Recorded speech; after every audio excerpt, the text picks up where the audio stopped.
warm up. Light na lang tayo ng legs ko. Legs light. Oo, nag-legs kasi ako naman yung last session natin. Ang unang hit natin is to the side lang. So ito yung arms. So pag-hit lang tayo ng 2. Balik. Balik. 4 times sa taas. 4 times sa baba.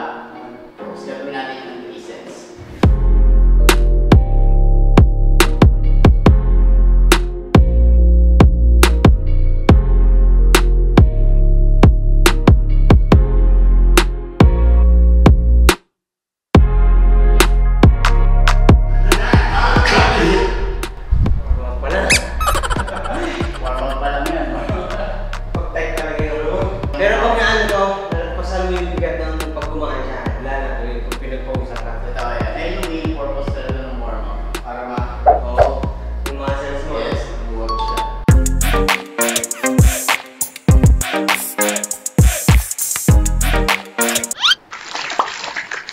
Iniisip ko parang ano, tignan pag ibabot ako na lumabot dito yung mga gagawin natin mga 60. Ano ba mas madali?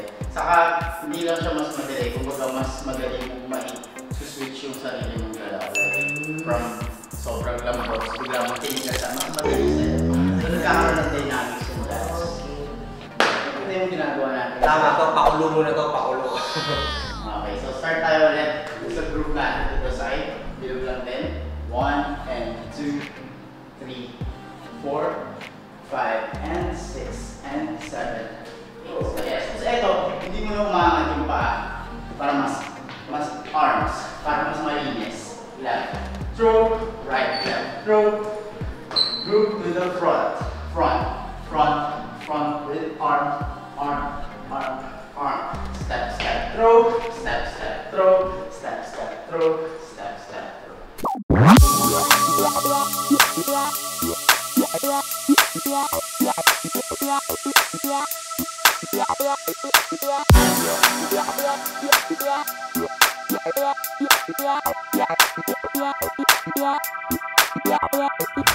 Ano na siya i-enjoy mo muna yung dance. And pag in-enjoy mo siya, mas lalo nag-reflex sa movement mo yung ginagawa. So okay siya.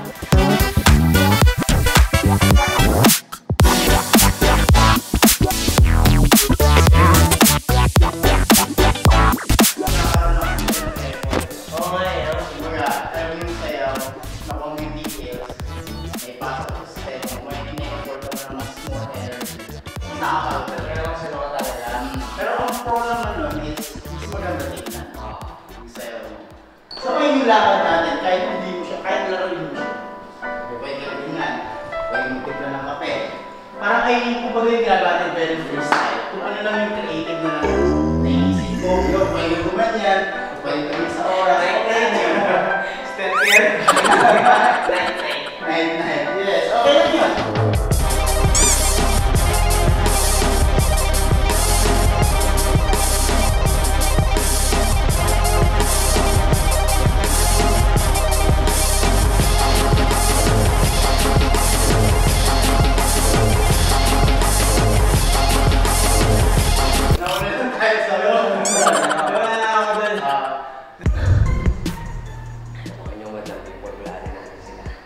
Sasabihin ko na, ang original talaga plano namin sana. Although alam naman na hindi meme. Plano namin, gugulatin namin yung madlang people, mga host. Sa birthday niya, magpuprod ako ng dance. Bigla magugulat sila na nag-aral talaga tayo, nag-commit talaga tayo sa dance lesson. Yun yung talaga namin gusto kong gawin talaga yung sabi ko. So sabi ko nga kay Coach Eli na pag ako kasi pag gusto ko siya, ikukumit ko talaga yung sarili ko eh. Paano talaga ako ng oras, ng panahon. Then nakita naman ni Coach Eli yung yung dedication ko, yung makikita niya seryoso talaga ako. Baka niyo madlang people. Sabihin ko to sa vlog mo, like first day namin, hindi marunong magbilang na si Ayan. Like wala sa timing at all. Third day, look at that. Fourth day. That's commitment. And commitment, that's discipline. Kung may gusto ko talagang gawin, gawin mo talaga ng maayos. Di ba nag-big bike ako? Si Coach Eli naman, ang kas natin sa big bike. Di ba? Oo, yan.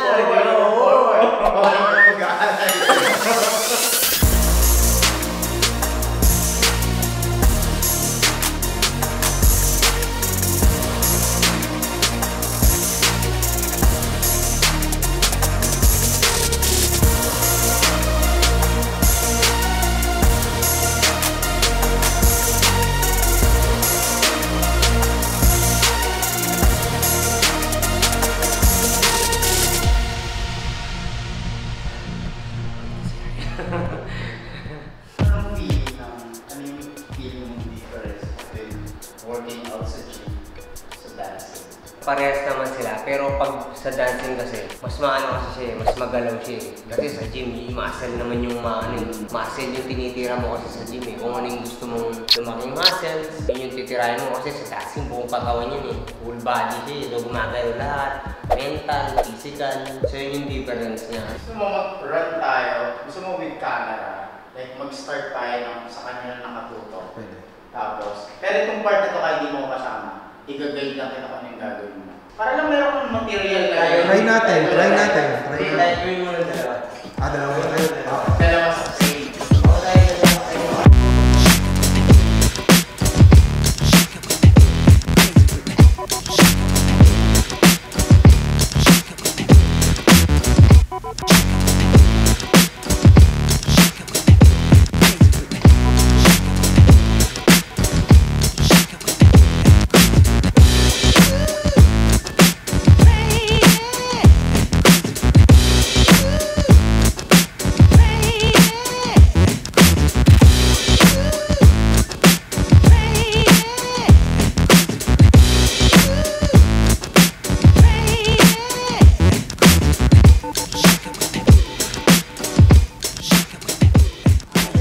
So, ayan, what's up people?